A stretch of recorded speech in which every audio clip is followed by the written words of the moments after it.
سبيل الدموع سبيل مريح، تنهدى يا صاحي كي تستريح وبث الدعاء.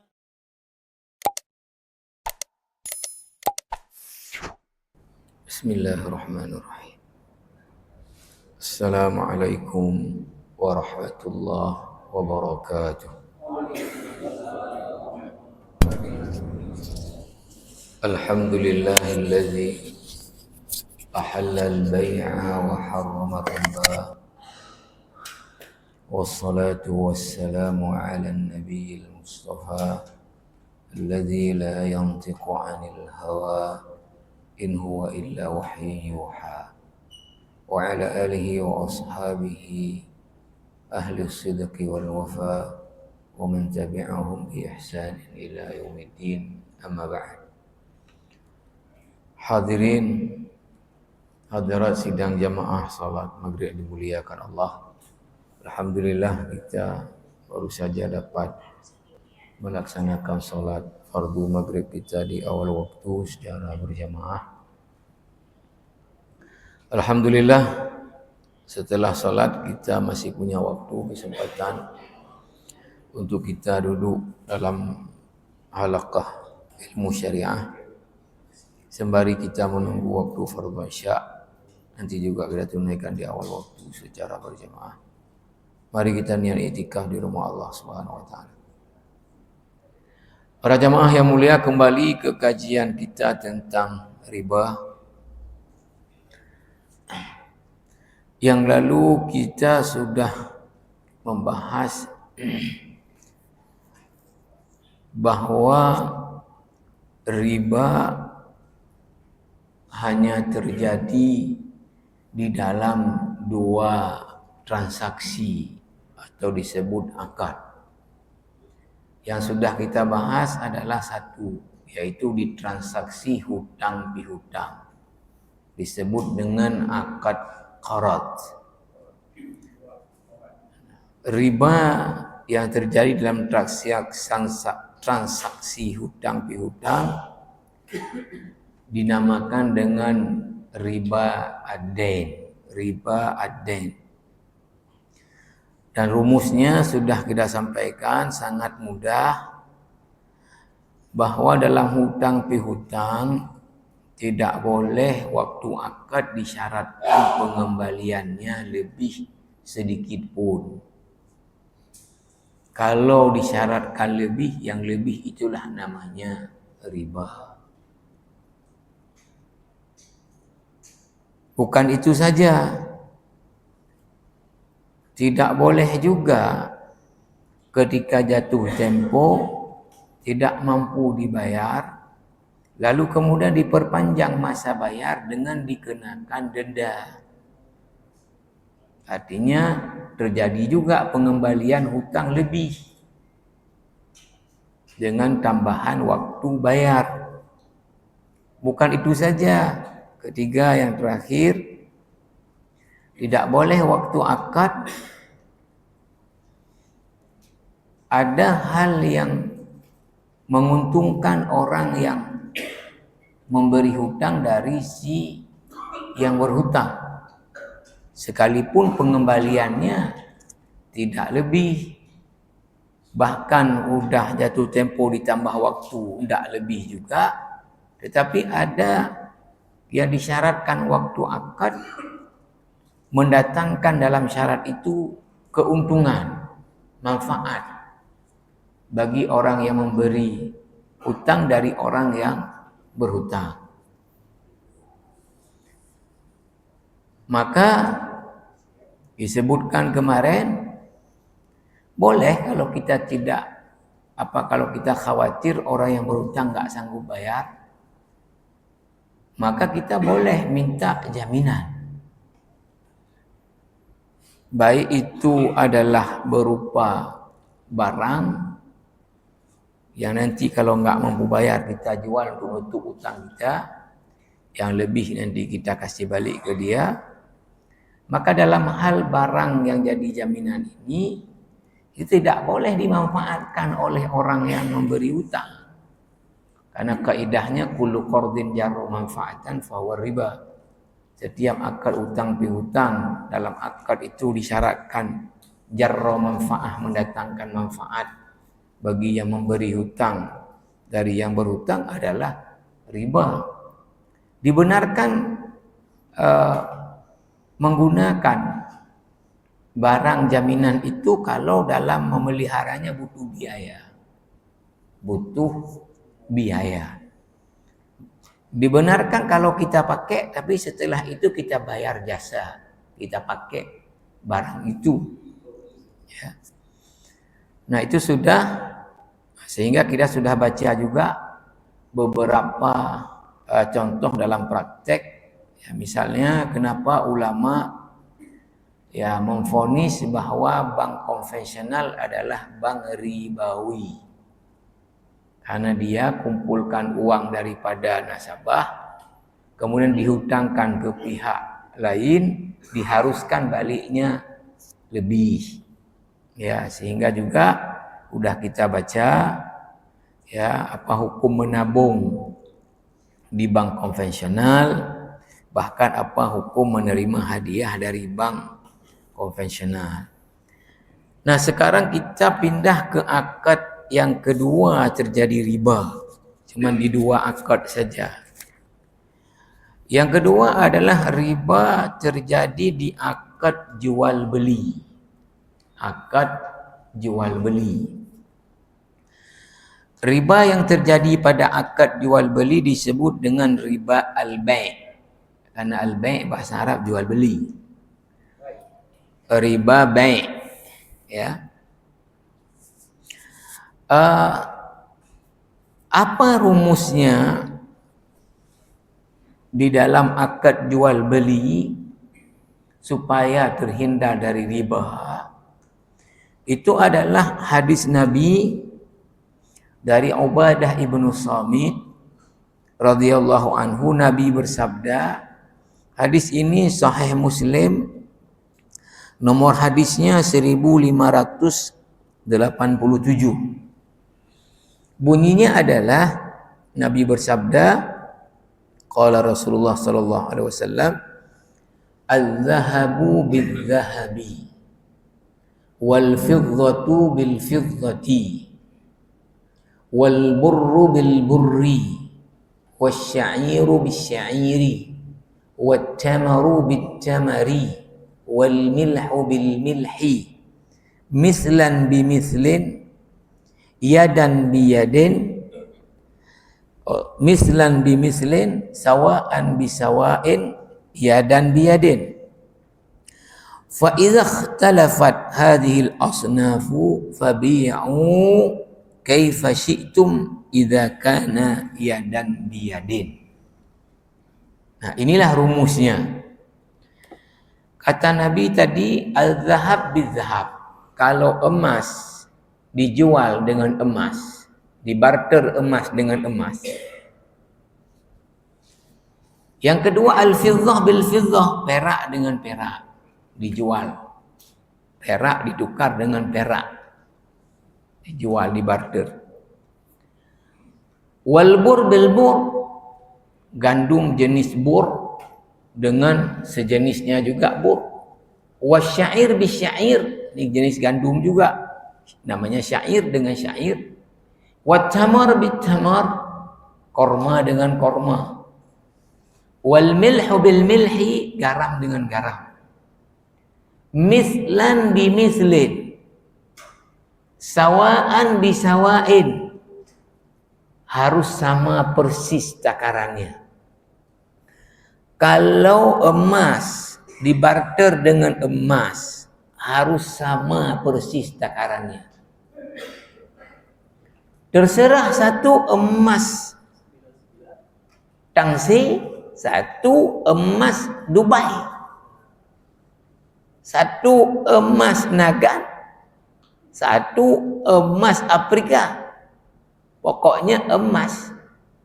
Kalau dibarter dengan emas, pertama mislan bimislin sawaan bisawain, harus sama takarannya. Itu 1 gram, ini juga mesti 1 gram. Ya. Yang kedua, iadan biyadin, harus cash di majlis akad. Harus cash di majlis akad. Jadi berdasarkan hadis ini, ada 6 jenis harta riba disebut Nabi. Emas, perak, gandum jenis albur, gandum jenis syair, korma, garam. Ini yang disebut Nabi. Nah, dengan rumusan apa? Kalau antar ke-6 ini dibarter sesamanya biar enggak riba, maka pertama harus sama betul takarannya. Ini yang paling mencolok misalnya ya. Ya, korma ajwa kan mahal. Ditukar, dijual belikan, dibarter dengan sukari. Sukari murah. Maka kalau kedua ini dibarter, biar enggak riba, harus sama persis. Ajwa 1 kilo, sukari 1 kilo. Terserah soal harga. Yang kedua harus apa? Cash di majelis akad. Kalau salah satunya lebih ya dalam takaran ketika dibarter, terjadi riba. Namanya riba fadl, riba kelebihan. Ya, salah satu ya yang dibarter lebih takarannya, namanya riba fadl. Ketika tidak cash di majlis akad, ya, maka terjadi namanya riba nasi'ah. Keterlambatan penyerahan ya, yang salah satunya lagi. Korma ajwa 1 kilo, sukari ya 1 kilo, enggak riba dari sisi takaran sama. Tapi yang ajwa kasih sekarang, sukari nanti malam. Ya, misalnya jam 10 nanti. Riba. Terjadi riba namanya nasi'ah. Oke. Sekarang 6 jenis yang disebut Nabi. Ya. Dari harta riba. Apakah berlaku riba kepada harta yang lain di luar yang 6 Nabi sebut? Para ulama mengatakan bahwa ini mayoritas. Tentu kalau ulama ahlu sunnah semua mengatakan bahwa salah satu sumber hukum Islam itu adalah selain Quran, hadis, ijma', ada qiyas. Ada namanya qiyas. Ya. Maka 6 harta riba yang disebut Nabi ini bisa dikiaskan yang lain-lainnya ke atas 6 ini. Nah, kalau sudah main kias, maka apa kemudian yang harus dilakukan adalah dilihat illat. Ya. Karena rukun kias itu dia dalam usul fikih 4. Ada al-aslu, artinya sesuatu yang sudah ada ketetapan hukumnya dalam Quran dan hadis. Ada al-far'u, sesuatu yang belum ada ketetapan hukumnya, nanti ini dikiaskan ke atas ini. Ya. Kemudian ada hukum yang sudah ada ketetapannya, sudah ada hukumnya. Kayak ini, emas bila dibarter dengan emas, hukumnya apa? Harus sama takaran, harus cash. Bila tidak, terjadi riba. Tidak sama takaran terjadi riba, tidak cash terjadi riba. Nah, jadi ini sudah ada al-aslu namanya. Apa? Emas. Sudah ada hukumul asli, hukum pada yang pertama ini, yaitu ya kalau enggak cash, kalau enggak sama takaran riba. Maka berikutnya apa? Tadi yang lain dikiaskan ke sini. Nah, rukun yang keempat dari kias adalah apa? Ilatnya. Sebab ya sesuatu itu ya dikenakan padanya hukum, itu namanya illat. Nah, oleh karena itu dalam melihat illatnya apa, kadang-kadang ulama terjadi beda pendapat. Nah, mungkin saya biar enggak kebingungan, saya tidak sampaikan beda pendapat ini secara detail, dalilnya, diskusinya bagaimana. Ya, kita ambil saja. Pertama kita sampaikan sekilas, kemudian kita ambil yang kuatnya. Para ulama, ya, Ahlus Sunnah tadi, yang tidak sepakat dengan melakukan qiyas itu hanya kelompok kecil saja, mazhabnya tidak berlanjut lagi. Namanya mazhab al-zahiri, berpegang dengan zahir ayat hadis saja. Harta riba mana yang disebut dalam hadis ini lain, enggak. Qiyas enggak ada, pakai qiyas. Ya, ini namanya mazhab al-zahiri. Tapi enggak berlanjut lagi mazhab ini. Maka para ulama kemudian mengatakan bisa harta-harta lain dikias kepada 6 ini. Lalu kalau begitu, apa illat ya terjadinya riba pada emas dan perak? Pertama, ini ya disebutkan di kitab ini, ya, pendapat pertama, inna illatar riba fin naqdaini hiya al-waznu wal jinsu. Pertama, pada emas dan perak apa illatnya terjadi riba adalah al-waznu, ya, ditimbang, sesuatu yang ditimbang. Wal jins, dan dia sama jenisnya. Jadi sesuatu barang tambang yang pola hitungnya adalah ditimbang, sama jenis itu apabila sesamanya ditukar, besi dengan besi, ya, timah dengan timah, tembaga dengan tembaga. Kalau minyak kan bukan ditimbang dengan kilo, dia dengan on, ya. Jadi sesuatu tambang yang ditimbangnya dengan gram, dengan on, dengan kilo, dengan ton, kalau sama jenis ini, bila dibarter sesamanya harus sama takaran, harus sama dia harus cash, harus sama takaran, harus cash di majelis akad biar enggak terjadi riba. Ini pendapat mazhab Hanafi dan mazhab Hambali. Tapi pendapat ini lemah. Ya, pendapat ini lemah. Pendapat yang kedua adalah innal illata fi zahab wal fiddah hiya ghalabatus tsamaniyah. Pendapat yang kedua ini adalah bahwa emas dan perak itu illatnya adalah dominan sebagai alat ukur nilai harga barang. Karena dulu di zaman Rasulullah, ya, emas itu jadi mata uang dia. Untuk apa? Namanya dinar. Perak jadi mata uang untuk namanya dirham. Tetapi ada di negara lain masa itu tidak menggunakan emas dan perak sebagai mata uang dalam jual beli. Nah, sehingga mazhab ini mengatakan bahwa pada dua jenis ini adalah dominan sebagai alat ukur nilai barang. Ya. Nah, ini pendapat mazhab Maliki dan mazhab Syafi'i.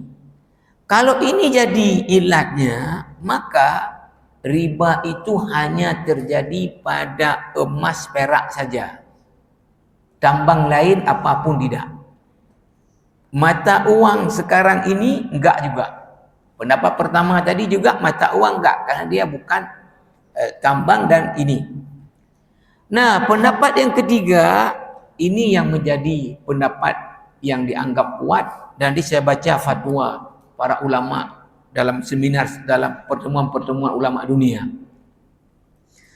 Pendapat yang ketiga, al-qaulu tsalis, innal illah hiya mutlaqus tsamaniyah. Fa kullu ma kana tsamanan fa innahu yajri fihi riba. Wa huwa riwayah an Ahmad ikhtaraha Syekhul Islam wa tilmidhuhu Ibnu Qayyim. Yang ketiga adalah bahawa ilat pada emas dan perak itu adalah mutlaqus tsamaniyah. Apa mutlak sebagai alat ukur nilai harga barang. Nilai harga barang. Ini salah satu pendapat daripada Imam Ahmad bin Hanbal. Dan ini pendapat dipilih yang terkuat oleh Ibnu Taimiyah dan muridnya Ibnu Qayyim al-Jauziyah. Nah, saya baca di buku Harta Haram Muamalah Kontemporer ini Dr. Erwandi Tarmizi, ya, tentang keputusan-keputusan daripada Muktamar Fikih Dunia terhadap ilat apa pada emas dan perak tadi.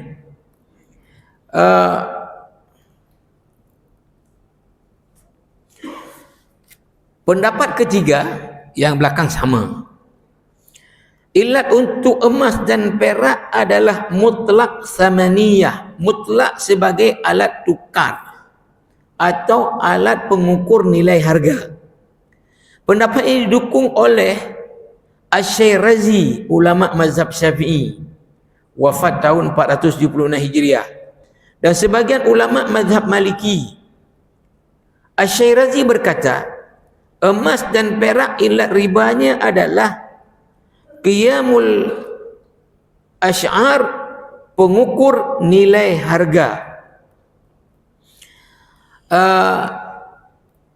Maksud dari ilat ini bahawa emas dan perak dikategorikan sebagai komoditi riba dikarenakan emas dan perak sebagai alat pembayaran dan sebagai nilai harga barang dan jasa di waktu itu. Maka jika kemudian hari disepakati alat pembayaran dari material yang lain selain emas dan perak, hukumnya sama dengan emas dan perak.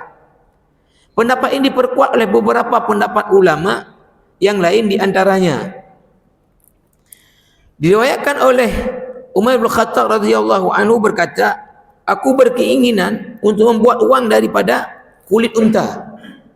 Lalu dikatakan kepadanya, kalau begitu tidak akan ada lagi unta. Lalu Umar kemudian mengurungkan niatnya.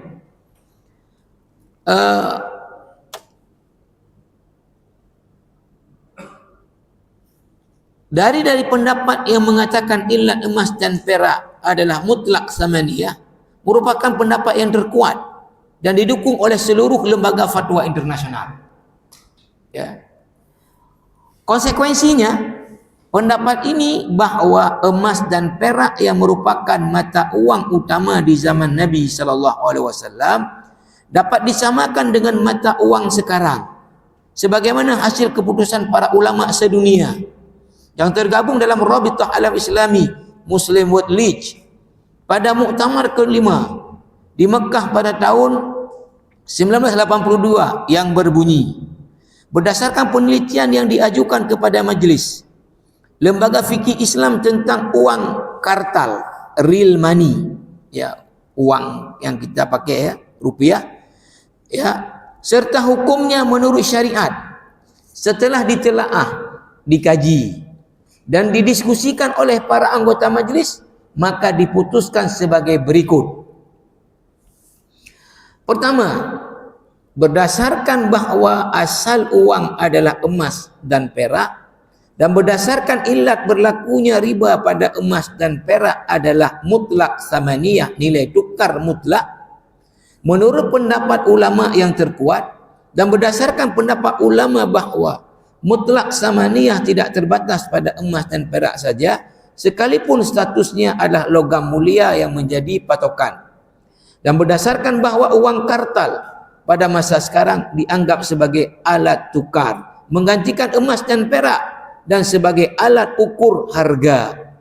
Nah, Saya enggak baca lagi juga sambungan-sambungannya. Ya. Begitu juga keputusan muktamar ketiga para ulama Islam sedunia di bawah OKI yang diselenggarakan di Amman, Yordania pada tahun 1986. Keputusan nomor 21 dalam kurung 9/3 tutup kurung yang berbunyi, Majlis Lembaga Fikih Islam menetapkan bahawa uang kartal mempunyai kriteria thamaniyah, harga nilai. Hukumnya sama dengan hukum yang telah dijelaskan syariat tentang emas dan perak. Riba terjadi pada uang kuartal, uang kartal kena zakat dan dapat dijadikan modal dalam akad salam serta seluruh hukum-hukum yang telah ditentukan. Nah, jadi ya, pendapat yang terkuat apa ilat pada emas dan perak terjadinya riba adalah sebagai dia alat tukar dalam transaksi, sebagai alat ukur harga nilai barang. Maka konsekuensinya seluruh mata uang di dunia adalah harta riba yang dikias ke emas dan perak. Nah, maka apa kalau mau dibarter uang dengan uang, mau ditukar? Ya. Apa tadi syaratnya? Pertama, ya. Nah, atau saya bilang dulu yang satu lagi. Nah, satu lagi di 4 jenis harta riba. 4 jenis harta riba. 2 bentuk gandum, bur, syair, korma, garam. Ini apa ilatnya? Beda lagi pendapat para ulama. Ya. Ada yang mengatakan ilatnya itu adalah dia ya sesuatu yang bisa disukat, ya, yang bisa yang ininya disukat, ya.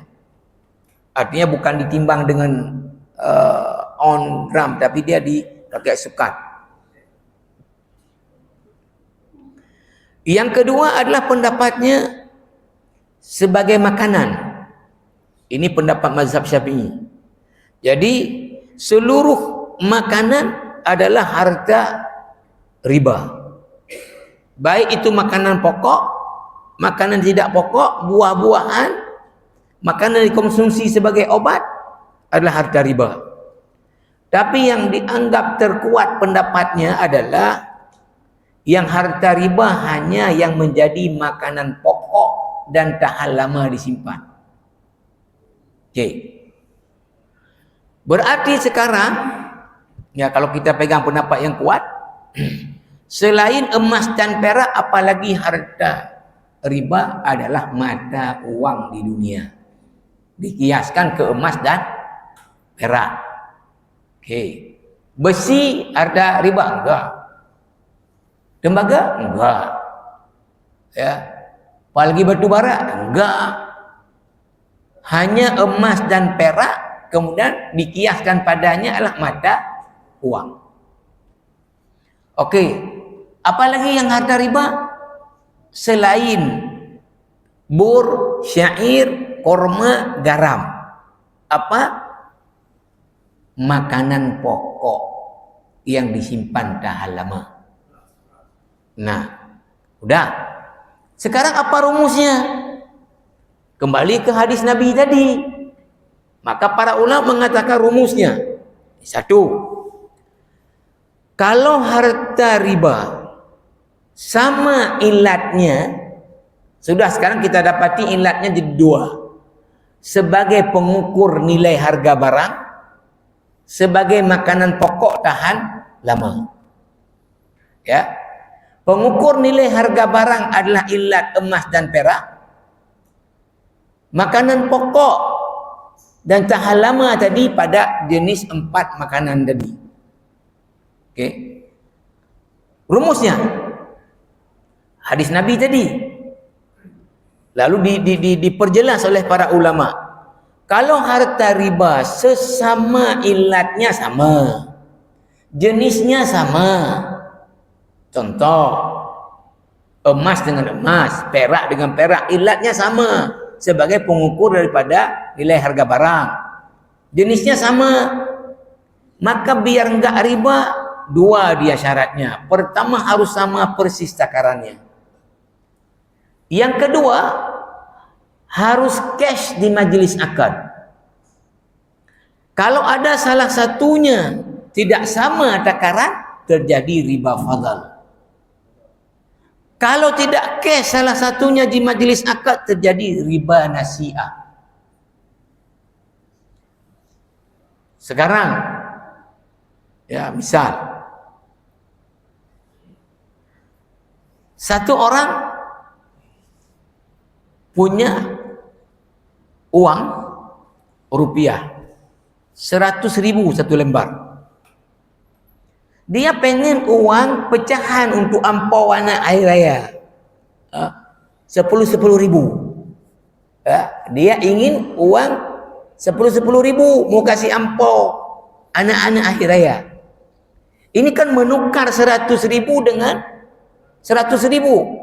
Ilatnya sama sebagai alat ukur nilai harga.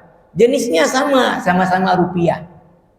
Maka kalau yang ini 1 lembar, yang ini 10 lembar tapi dia minta, boleh, tapi 110.000, riba 10.000-nya. Riba 10.000-nya. Ya. Oke. Beras adalah harta riba. Karena dia makanan pokok. Tahan disimpan. Dikias kepada gandum, dikias ke korma, dikias ke garam. Oke. Sekarang satu orang punya beras tangsi. Satu lagi beras bulog. Ini kan jelas harganya kualiti jauh kali. Nah, maka kalau satu orang 1 kilo beras tangsi ditukar dengan 3 kilo beras bulog, riba. Karena harus sama persis. Soal kualiti itu nggak ada urusan. Ya. Maka kalau mau tukar beras tangsi 1 kilo, beras bulog 1 kilo, enggak boleh lebih. Itu terjadi di zaman Rasulullah hidup dulu. Rasulullah menugaskan seseorang beli korma Khaybar. Dia datang bawa korma bagus. Nabi terkejut, bagus sekali kormanya. Nabi tanya, di Khaybar korma bagus gini semua ya? Bukan Rasulullah. Jadi kami punya korma jelek 2 sak, kami tukar, dapat 1 sak ya ini. Jangan buat, itu riba kata Nabi. Jangan buat. Lalu apa kata Nabi? Nah ini yang saya bilang, antara jual beli dengan riba itu dekat-dekat seperti diprotes oleh orang Arab jahiliyah dulu. Ya, innamal bai'u mislu riba. Jual beli kan sama aja dengan riba. Kenapa dihalalkan jual beli, diharamkan riba? Kata Nabi apa kepada orang ini tadi? Ya, jual dulu korma jelek itu, dapat duit, dengannya beli korma yang bagus, hasilnya sama. Jual dulu beras bulog tadi, ya 3 kilo, jual dulu, udah dapat duit, dengannya beli beras tangsi dapat berapa? 1 kilo, sama aja. Tapi itu riba, ini enggak riba. Ya. Sebabnya tadi kenapa? Karena sama-sama harta riba, sama ilatnya. Kalau di barter harus sama takaran, enggak boleh lebih. Yang kedua apa? Harus cash di majelis akad. Sama ilat, sama jenis, harus sama takaran. Kedua, cash. Misal, satu orang punya uang 100.000 di 1 lembar, ingin ampau, perlu 10.000. Ya, betul 10 lembar, enggak lebih. Dia kasih 100.000, ini 100.000 juga dengan 10 lembar. Kan dilihat nilainya, bukan lembarnya. Ya, karena bukan dilihat di lembar kan, jadi dinilai. Ya. Maka yang satu tadi yang ada 100.000 kasih sekarang. Yang 10 lembar ni nanti sore diantar riba. Terjadi namanya riba nasi'ah. Keterlambatan menyerahkan salah satu riba telah. Yang beras tangsi 1 kilo, beras bulog 1 kilo, enggak lebih sikit pun, okey, di situ enggak riba. Beras tangsi kasih sekarang, beras bulog nanti diantar, riba. Karena keharusan cash di majlis akad biar enggak riba. Okey. Rumus kedua, jadi rumus pertama apa? Kalau sama ilat, sama jenis, biar enggak riba, pertama sama takaran, kedua cash. Kata Nabi tadi, fa idza ikhtalafat hadhil asnaf fabi'u kaifa syi'tum. Kalau jenisnya berbeda, silahkan kalian jual berapapun takaran beda, no problem. Iza kana yadan biadin, tapi harus cash. Apa yang dipahami oleh para ulama bahwa kalau harta riba sama ilatnya tapi lain jenisnya, maka beda takaran, no problem. Tapi biar enggak riba apa? Harus cash di majlis akad. Contoh, 1 gram emas dibeli dengan perak. Berapa gram perak terserah. Mau 100 gram perak, 200 gram perak, 500 gram terserah. Ilatnya sama sebagai alat pengukur nilai. Jenis 1 emas, 1 perak. Ya, maka boleh takarannya berbeda. Biar enggak riba tapi harus cash. Oke, kita sekarang ke uang yang dikias ke emas perak. Kita punya rupiah, mau pergi Malaysia berobat ke Penang, perlu ringgit. Rupiah adalah harta riba yang dikias kepada emas perak, ringgit harta riba. Ilatnya sama sebagai pengukur daripada nilai barang.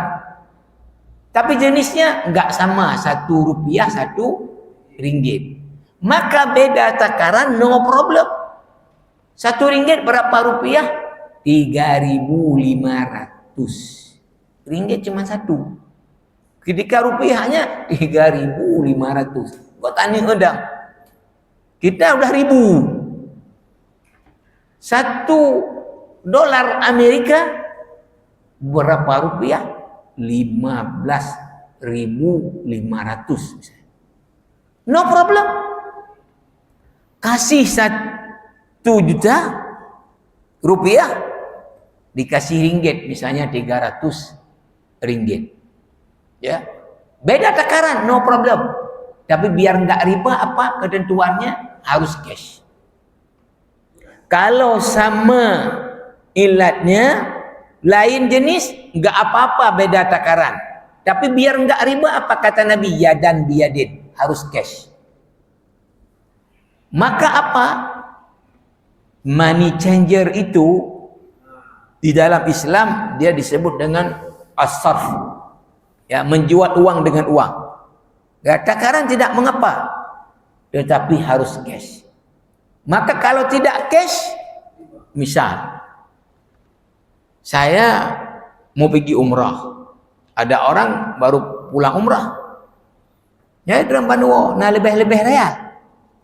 Nah lebih real anda ada pakai ya. Kalau ada dukau, kalau ngejak bayan, padung cuma tireal, ayo lagi ide cit. Ya. Okey misalnya ya. Lum nyopat padung real dan misalnya lum nak ribe real tu, ya. Nyopat ribe real, ya, misalnya 4 juta rupiah, 1.000 real. Realnya kasih sekarang, rupiah hantar lo yang hantar ya cok remah boh riba. Terjadi riba nasi'ah namanya. Terjadi riba nasi'ah. Okey. Ya, maka di sini ketika diberi contoh ya, di kita, konsekuensi dari keputusan ini adalah sebagai berikut. Tidak boleh menukar satu mata uang dengan mata uang yang negara lain atau dengan emas dan perak dengan cara tidak tunai. Misal, menukar rupiah Saudi dengan mata uang lain dengan cara tidak tunai, serah terima kedua mata uang tidak di tempat akad berlangsung, tidak dibolehkan.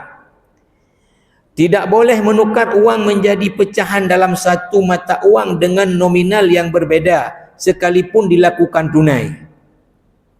Lakukan tunai, nominal beda, 100.000 satu lembar, yang 10 lembar 110. Ya. Itu ketiga rumusnya. Ini udah selesai masalah riba, itu aja rumusnya. Ketiga, kalau harta riba dibarter sesama harta riba, ilatnya beda, pasti jenisnya beda, itu udah pasti. Mustahil ilatnya beda jenis sama, ya akan aja ya. Ilatnya beda, jenisnya mesti beda. Tapi masih sesama harta riba, maka kedua ketentuan tadi tidak ada berlaku. Tidak harus sama takaran, tidak harus cash. Contoh, beras tadi harta riba dikias ke gandum. Oke. Mata uang adalah harta riba dikias ke emas perak. Mata uang ilatnya apa? Sebagai pengukur nilai harga barang. Beras apa ilatnya? Makanan pokok. Sekarang membeli beras dengan duit, kan sekarang rata-rata beli beras dengan duit kan? Nah, beli beras dengan duit, maka tidak harus sama takaran, tidak harus cash. Maka beli beras boleh hutang. Ya, nyo beri ya 50 keran 10 kilo ya. Ne bayu boleh ke awal belum tak debit gaji. Enggak apa-apa. Karena memang dua-duanya harta riba ini. Uang harta riba, beras harta riba, tapi ilatnya beda, jenisnya beda. Maka tidak harus sama takaran, tidak harus cash. Nah, itu apa namanya? Ya kalau itu. Apalagi kalau satu adalah harta riba, satu lagi bukan harta riba. Uang harta riba, beli lembu ke harta riba. Kalau lembu enggak ada riba. Ya harta riba tadi cuma 2. Ya. Selain yang 6 Nabi sebut, di luar itu dikias cuma 2. Apa? Mata uang dan makanan pokok yang telah disimpan. Di luar itu kan bukan harta riba yang lain. Maka orang beli lembu, ya, lembu kasih sekarang, uang kasih nanti. Uang kasih sekarang, lembu kasih nanti. No problem. No problem. Jadi itu rumus riba pada ya jual beli. Bahwa kalau sama ilatnya, sama jenisnya, harus 2. Sama takaran, enggak boleh lebih, dan cash di majelis akad. Kalau tidak sama takaran, kelebihan takaran salah satunya, terjadi riba, namanya riba fadl. Kalau tidak cash di majelis akad salah satunya nanti dikasih, terjadi riba, namanya riba nasi'ah. Kedua, kalau sesama harta riba yang ilatnya sama, jenis enggak sama, maka tidak mesti sama takaran, mesti cuma satu cash. Maka money changer itu mesti cash. Nah, dengan kaidah atau hadis ini paling enak orang jual emas. Enggak boleh hutang jual emas. Karena uang harta riba, emas harta riba. Sama ilatnya, tapi beda jenis, 1 rupiah 1 emas, beda takaran, no problem, tapi harus cash. Kecuali orang bukan ngejual emas, menghutangkan emas itu lain. Ya, kalau hutangkan emas, nyo lempu hutang 5 mayam kedra. Hutang. Nanti bukan bayar duit, bayar emas lagi 5 mayam. Tapi kalau jual nyo lempu belama kedra 5 mayam hutang. Riba. Karena keharusan dia adalah cash. Maka enak kali orang jual emas, anjing hutang lagi kok. Money changer enak juga. Tak boleh orang hutang money changer. Karena keharusan tadi adalah cash. Ya. Nah, sampai dibahas sekarang misal kita ada uang dalam rupiah di bank. BSI misalnya kita. Kalau ada pisahnya itu kartu pisah. ATM kita ada pisahnya, bisa tarik luar negeri. Kita datang ke ATM di Saudi, colok kartu kita. 100 real tarik. Keluar. Ini dianggap sah dan tidak terjadi riba. Karena cash. Kita kasih uang rupiah kita, dia kasih uang real di situ cash. Walaupun itu bukan orang, karena dianggap mesin itu sudah perwakilan daripada orang. Bahkan cara mutin ngauru, dia ada ki. Menyauru karena tilai-tilai balik kan. Imutin dua hantilak ke biji. Kau mutin hantilak. Nyo hana peng ni dah waci dega 18 debit, hai debit. Nah orang kan hana le dah kini peng ada. Iluan kau ci dega 18 debit kena tilap mutin ga 18 juk. Hai debit. Jadi menarik ATM di luar itu tidak terjadi riba. Karena kita kasih uang rupiah kita, dia langsung kasih uang real ke kita. Kita kasih uang rupiah kita, langsung pada waktu yang sama dia kasih ringgit dia ke kita. Nah, ini ya terkait dengan masalah ini, silahkan ke depan kalau ada sembarang, kalau bahasa Malaysia, sembarang pertanyaan ya terkait dengan ini, ya silahkan. Kita enggak pindah dulu kalau belum habis pertanyaannya, kalau masih ada pertanyaan. Ya. Ya, kita tutup dulu majelisnya. Subhanakallah bihamdika, asyhadu an la ilaha illa anta, astaghfiruka wa atubu ilaik. Assalamualaikum warahmatullahi wabarakatuh.